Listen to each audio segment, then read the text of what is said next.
Diferente das outras, distinguida pelas suas hastes de ligação e o seu pilar tem uma ligeira inclinação. A ponte Rainha Santa Isabel, situada em Coimbra, é utilizada como um elemento de obra de arte de um sistema assumido semi-leque, concluído no ano 2003 e inaugurado em 2004, atravessando assim o rio Mondego. A sua construção permitiu o acesso rápido à zona sul da cidade de Coimbra, nomeadamente ao Polo 2 da Universidade de Coimbra.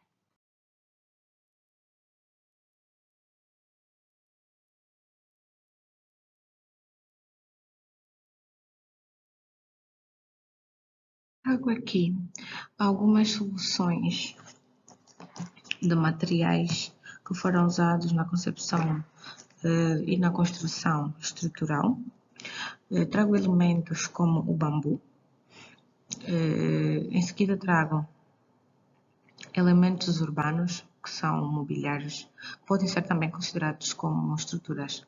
Relativamente ao bambu, o bambu é um material sustentável, apresenta-se de diferentes formas e soluções que permitem a sua fácil desmontagem e a diferenciação da composição em termos de uso e aplicabilidade, na sua reciclagem e vida útil, e pode cumprir certos parâmetros e requisitos para alcançar a então sustentabilidade, tanto na sua implementação, ordenada em telhas, como elementos estruturais em vigas, em coberturas extremamente flexível, proporcionando assim uma microventilação num conjunto de componentes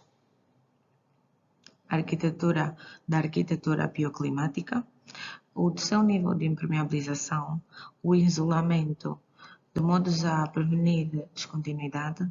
Existe uma certa eficiência energética que permite reduzir o consumo e compostos por materiais ambientalmente aptos, reduzindo assim a sua resistência ao gelo, e é considerado também um elemento de uma boa durabilidade. Sustentabilidade na estrutura. Em termos de sustentabilidade na estrutura, o bambu consegue converter mais de CO2 em O2 do que as árvores, e o bambu produz muito mais biomassa seca por hectare do que o eucalipto. Em termos de vantagens, é um elemento mais resistente quanto à madeira e cresce em trópicos e subtrópicos. Portugal, existem alguns lugares que têm uma forte plantação de bambu, desde o Jardim Botânico de Coimbra e em Alentejo, porém o seu uso cá, na Europa, ainda é questionável devido a questões de logística e transporte. Em termos estruturais, é usado para cumprir altos vãos e suprir o peso de estruturas leves. É um material orgânico devido à sua resistência e por não precisar de muitos acabamentos químicos. É um material ecológico e pode ser colhido entre 3 a 6 anos com relação à madeira. É de uma rápida produção e substitui o aço, e os seus agentes químicos são menos poluentes. Porém, em termos de desvantagens, existe uma maior abundância em trópicos e subtrópicos, como eu tivera dito. Não pode ser nem ficar em constante contato com a umidade. O seu cultivo industrial é reduzido devido ao uso de métodos pouco eficazes e tende a rachar e a fissurar com facilidade. Em termos de isolamento térmico,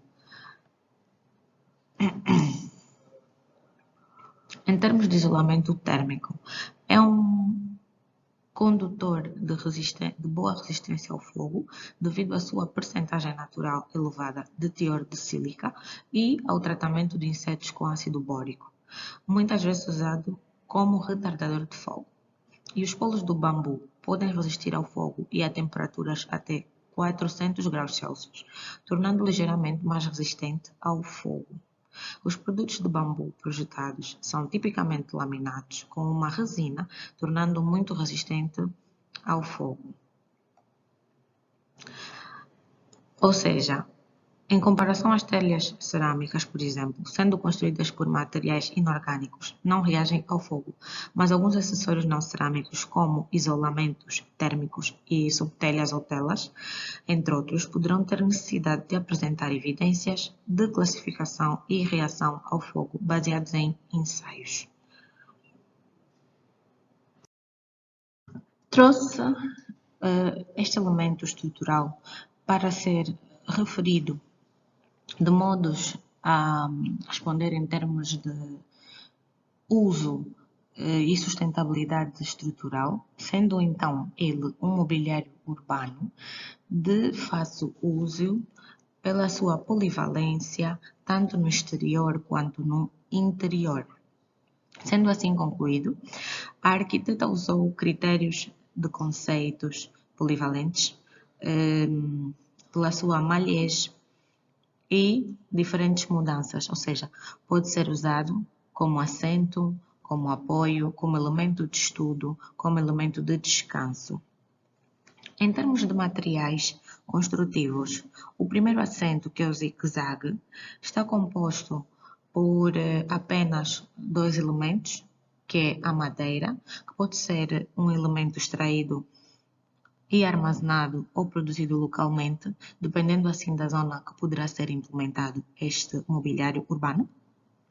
E o tecido, que é um material leve, sustentável. A arquiteta escolheu como sendo algodão reciclado, que é um dos tecidos mais comuns e usados, que representa a metade do tecido usado na indústria têxtil, que é composto por uma fibra natural, leve e respirável. O caiamo orgânico, que é de uma plantação e colheita sustentável e muito pouco invasiva. O linho orgânico, que também é uma fibra natural e é um derivado de uma colheita muito versátil. E pequenos elementos de aço que foram usados para unir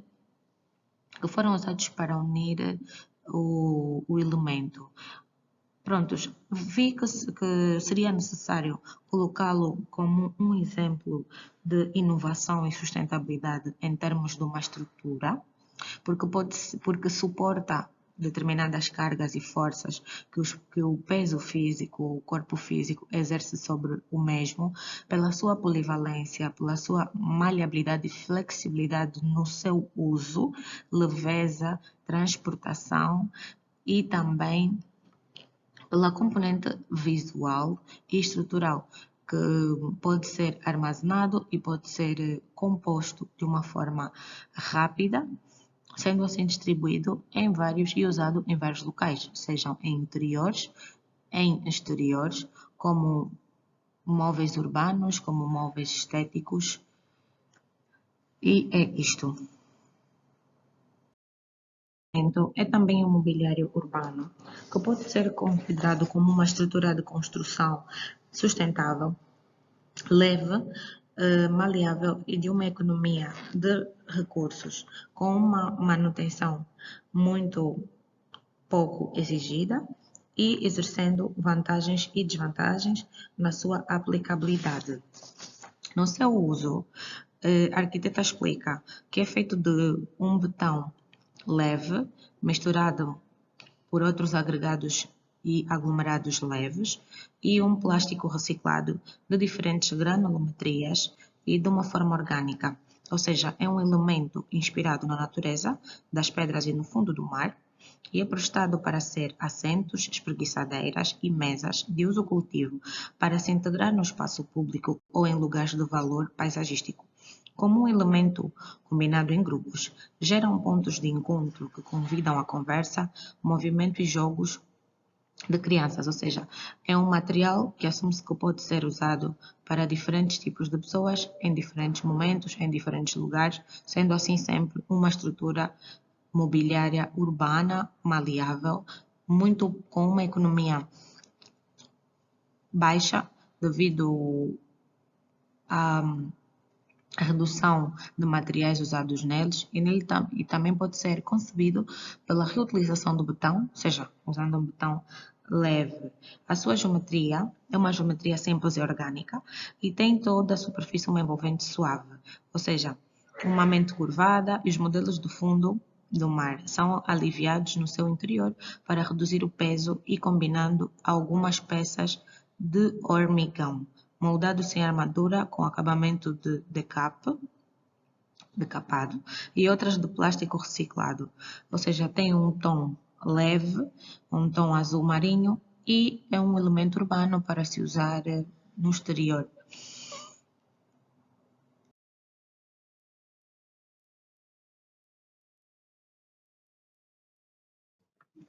A estrutura que trago aqui hoje para ser avaliada é uma estrutura em container. Container são elementos feitos em metal ou aço e usados para a transportação de grandes cargas e podem ser compostos ou concebidos por containers de 20 pés e containers de 40 pés. Nestas duas imagens, podemos observar a estrutura em si, ou seja, elementos frontais, que temos a sua verga na porta, que é o elemento de ligação horizontal superior. Temos as duas colunas de canto da porta, temos as vigas inferiores laterais que se assentam ao piso, temos as vigas laterais superiores que são horizontais no superior do container, temos os encaixes para as empalhadeiras, temos as travessas, temos a viga inferior que situa-se na parte inferior do container. Temos em seguida os conectores de canto, que são elementos feitos em aço, fabricados com várias granulometrias, de modo a unir diferentes varões e diferentes dimensões e pesos.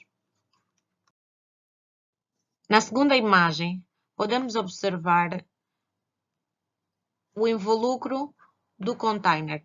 No seu canto frontal, na fachada frontal, temos presente duas portas que abrem-se ao meio e é chamado como a abertura frontal. Em seguida temos os painéis, que são os painéis laterais que assentam nas duas laterais ou no perfil do container. Em seguida temos a parte superior, que é chamada por painel superior. Em seguida temos o painel posterior e continuamente temos os conectores de canto, que são então as cantoneiras, ou seja, os elementos de ligação que compõem a morfologia dos containers. Temos também o piso, que é um painel usado para o piso, onde assentam as diferentes cargas nos containers.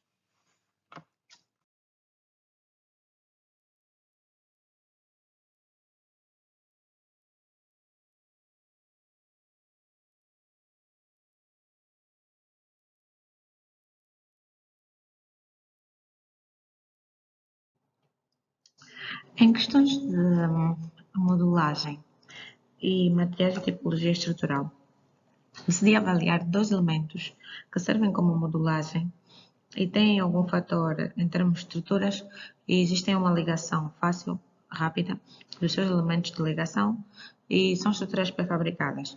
O primeiro exemplo que é de usar é a treliça, que é comumente um material condimental, ou seja, que são elementos resistentes constituídos por varões de aços soldados por processo de soldatura elétrica por pontos e cada treliça é constituída por 4 ou 3 varões longitudinais colocados nos vértices de um triângulo, sendo este ligado através de 2 ou outros varões em forma de onda triangular e a sua armadura superior de liça poderá ser composta por 2 varões juntos. Em termos de aplicação, podem ser aplicados em pré-laje, lajes pré-fabricadas, lajes maciças, vigas pré-fabricadas, paredes duplas, tetos suspensos, tanto teto para ou em lugares externos para fazer garagens, separadores de armaduras e painéis pré-fabricados. É um material leve que pode ser transportado facilmente, dependendo assim do tamanho e da sua própria aplicação. Existem forças e reações aplicadas sobre este tipo de elemento. Pode ser usado como elemento estrutural e como elemento construtivo, de modo a ser usado em concepção estrutural. Um outro exemplo que hei de usar são as pérgolas, que são elementos estruturais de uso externo e podem ser usados de diferentes modos e oferecem um conforto na casa, em jardim ou até mesmo em lugares industriais e espaços exteriores, dando efeitos de sombreado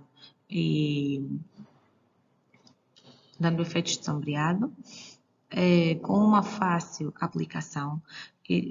Tenho aqui duas imagens ilustrativas onde demonstram alguns elementos de ligação, composto por um elemento de ligação metálico e parafusos que ligam as ripas de madeira, umas ripas de madeiras a outras, dando assim uma estrutura física concepcional em viga, situada na vertical, e em varão, situada na horizontal. Podem ser instaladas de diferentes maneiras, existem várias tipologias, tal como a perdigola autoportante, que é uma perdigola ideal para um jardim, de modo a colocar à beira de uma piscina e oferece uma total liberdade em termos de escolha, local de instalação. O seu tamanho depende, obviamente, do espaço disponível e a área a desejar. Existe também uma outra perdigola apoiada, que é um dos lados da perdigola é fixado à parede de habitação ou outro tipo de estrutura, causando efeitos de sombreado em termos estruturais habitacionais, causando uma varanda externa. São suportados por pilares ou mesmo postes e funcionam como uma extensão da casa.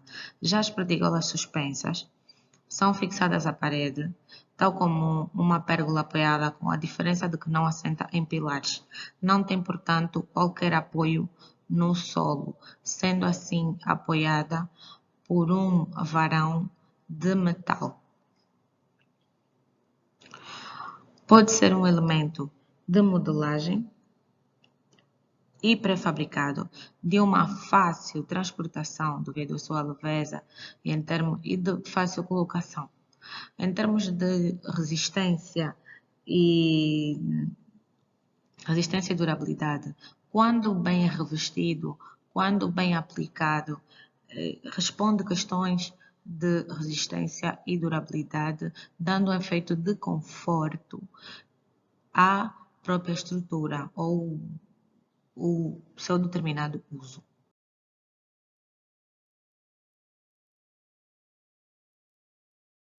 Em termos de sustentabilidade estrutural nas edificações, trago dois exemplos dos RCDs, que são todos os resíduos derivados da construção e demolição, recolocados a uma economia circular, como subprodutos bem diferidos, avaliados e separados, a gerar uma matéria-prima de reuso secundária e, consequentemente, uma economia circular não baseada em recursos naturais. Quanto ao âmbito dos edifícios temporários de produtos, existe um sistema de materiais que é recolocado na construção, que podem ser recuperados para outras aplicações, e é necessária apenas uma quantidade limitada de matéria-prima para manter o ciclo em funcionamento, resultando assim numa reduzida quantidade de materiais que precisam de ser descartados e reutilizados e reaproveitados em outras obras de construção, demolição, ampliação, reestruturação e outros. E em vez de ser um problema ambiental, passa a ser um encargo econômico. Os edifícios podem, desta forma, transformar-se num banco de recursos valiosos. O BIM, para efeitos de métodos concepcionais e gestão das estruturas e a sua própria utilização, existe uma extrema importância no uso e na reunião desta metodologia certificada de vários softwares. Em termos da gestão estrutural, existem vantagens de utilização no contexto do projeto de estruturas, sendo que existe para se realizar a potencialidade como uma ferramenta inteligente e eficiente no feito ou na concepção do projeto, de modo a aumentar a produtividade e um dos principais benefícios, trazendo o projeto de estruturas, gerando automaticamente e diminuindo significativamente o tempo necessário para a fase de trabalho, reduzindo a necessidade de se fazer controles intensivos, existindo menos erros relacionados a determinadas fases concepcionais das estruturas. O modelo BIM serve também como base para apresentar um projeto e os resultados das análises estruturais de uma maneira concisa, partilhada e, sobretudo, discutida de todos os outros intervenientes, ou todos os outros programas, e é um único modelo que serve, portanto, para uma análise e a documentação, contribuindo para uma melhoria de coordenação entre resultados na análise estrutural e no design.